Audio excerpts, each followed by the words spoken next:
Now what we never want to see, you see these two lines here, we never want to see them cross. So we see some golfers, they get the hip up here and these cross. As soon as you do that, that's backsville gone, okay? Your back is gone and it's going to be there forever because it's now broken.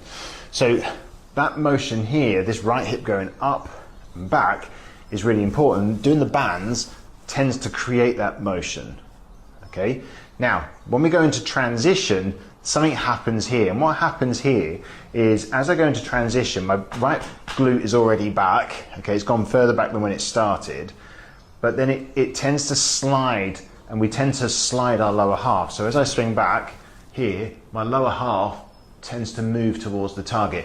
Not my upper half, not my upper body, my lower half tends to move, has a slight glide. We always talk about working from the ground up. Well, this is where it's at.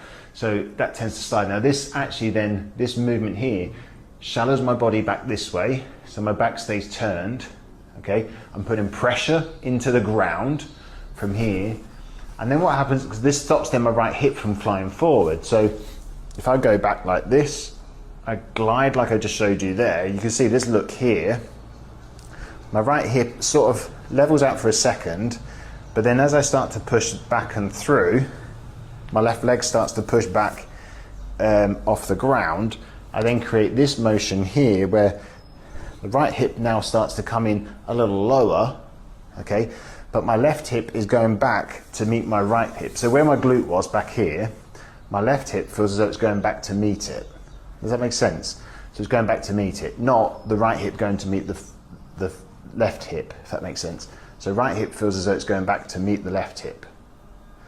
From here then I can push up and through, and then these turn through together. So this is very good on the back as well.